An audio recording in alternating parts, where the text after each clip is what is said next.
77 ಜನ ಇದ್ದಾರೆ. ಎಷ್ಟು? 17,77,277 ಜನ ಇಲ್ಲೇ ಟೋಟಲ್ ಮತದಾರರಿದ್ದಾರೆ.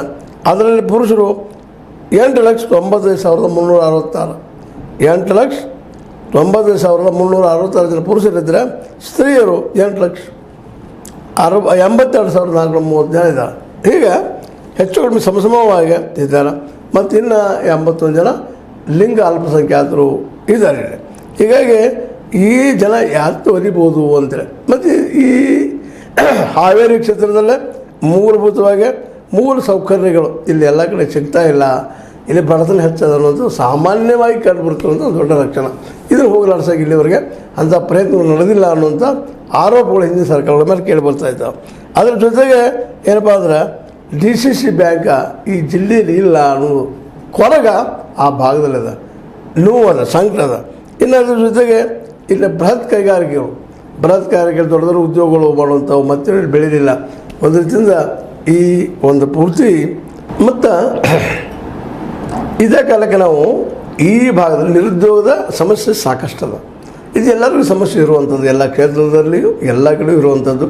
ಹೀಗಾಗಿ ಇಲ್ಲಿವರೆಗೆ ಇವರು ನಮ್ಮ ಬೊಮ್ಮಾಯಿಯವ್ರ ಮೇಲೆ ಆರೋಪ ಇರುವುದೇನಪ್ಪ ಅಂತ ಹೇಳ್ಕೊಳ್ಳೋಂಥ ಕೆಲಸವನ್ನು ಹಾವೇರಿಗೆ ಮಾಡಿಕೊಟ್ಟಿಲ್ಲ, ಮುಖ್ಯಮಂತ್ರಿ ಆಗಿದ್ದಾಗ ವರ್ಕ್ ಆಗಿಲ್ಲ ಅನ್ನೋಂಥ ಮಾತಾಡಿದ್ರೆ, ಅದೇ ಕಾಲಕ್ಕೆ ಅವ್ರು ಏನು ಹೇಳ್ತಾ ಇದ್ದಾರಪ್ಪ ಅಂದ್ರೆ ಅವರಿದ್ದಂಥವ್ರು ನಾವು ಯಾವ್ದು ನೀರಾವರಿ ಏನು ಮಾಡಿದ್ದೀವಿ, ಯಾವ ನೀರಾವರಿಯಿಂದಾಗಿ 1,00,000 ಹೆಕ್ಟೇರ್ ಭೂಮಿಗೆ ನೀರಾವರಿ ಕೊಟ್ಟಿದ್ದೀವಿ ಅಂತೇಳಿ ವಾದ ಮಾಡ್ತಾರೆ. ಪ್ರತಿ ವಾದವನ್ನು ಬಸವರಾಜ ಬೊಮ್ಮಾಯಿಯವರು ಮಾಡ್ತಾರೆ. ಹೀಗಾಗಿ ಒಟ್ಟು ಜನರಲ್ಲಿ ಗೊಂದಲದ.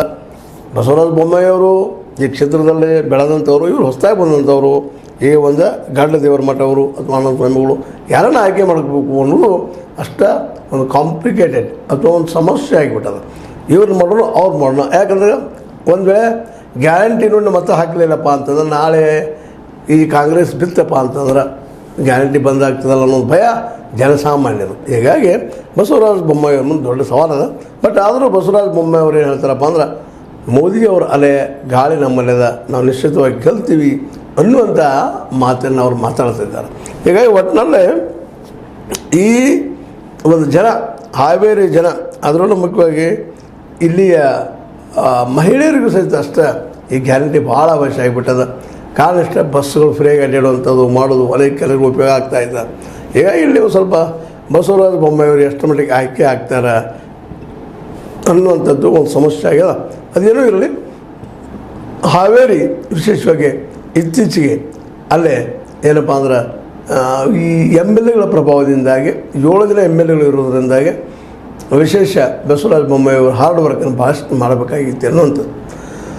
ಇನ್ನು ಇದೇ ಕಾಲಕ್ಕೆ ನಾವು ಇನ್ನೊಂದು ಕ್ಷೇತ್ರ ಬೀದರ್, ಈ ರಾಜ್ಯದ ಮುಕುಟ ಗೊತ್ತದೆ ನಿಮಗೆ. ಅಲ್ಲಿ ಭಗವಂತ ಖೂಬಾ ಆಲ್ರೆಡಿ 3 ಸಲ ಆಯ್ಕೆ ಆದಂಥವ್ರು ಬಂದಿದ್ದಾರೆ, 3-4 ಸಲ. ಅದೇ ಕಾಲಕ್ಕೆ ಏನಪ್ಪ ಅಂತಂದ್ರೆ ಅವರು ಭಗವಂತ ಖೂಬಾ ಇದ್ದಂಥವ್ರು ಅಲ್ಲಿಯ ಲೋಕಸಭಾ ಚುನಾವಣೆಯಲ್ಲಿ ಎಲ್ಲರಿಗೂ ಪರಿಚಿತರಾದಾರ. ಬೀದರ್ದಲ್ಲಿ ಮತ್ತು ಕಲಬುರಗಿ 2 ತಾಲೂಕುಗಳನ್ನು ಒಳಗೊಂಡಂಥ ಈ ಕ್ಷೇತ್ರ ಇವತ್ತು ಭಗವಂತ ಖೂಬಾರ ವಿರೋಧಿ ಚವ್ಹಾಣರಿಂದಾಗಿ, ಯಾಕಪ್ಪ ಅಂದ್ರೆ ಇವರು ವಿರೋಧಿ ಅಂತ ಪ್ರಭು ಚವ್ಹಾಣ್ ಅವರು ವಿಶೇಷವಾಗಿ ಇವ್ರನ್ನ ಸೋಲಿಸಲೇಬೇಕು ಅಂತ ಹಠಕ್ಕೆ ಬಿದ್ದಿದ್ದರಿಂದಾಗಿ ಇಲ್ಲಿ ಏನಾಗಬಹುದು ಅನ್ನುವಂಥ ಕುತೂಹಲ ಅದ.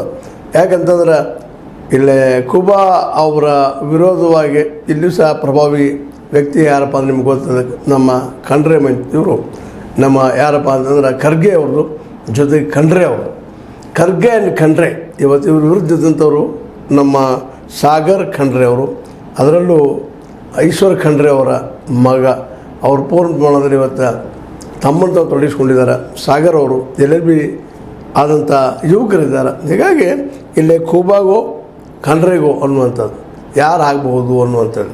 ಈ ಹಿನ್ನೆಲೆಯಲ್ಲಿ ಇಲ್ಲೂ ಸಹಿತ ಈ ಒಂದು ಬೀದರ್ ಕ್ಷೇತ್ರದಲ್ಲಿ 5 ಏನಪ್ಪ ಅಂದ್ರೆ BJP ಹೋದವ, 3 ಕಾಂಗ್ರೆಸ್ಸಿಗರಿದ್ದಾರೆ.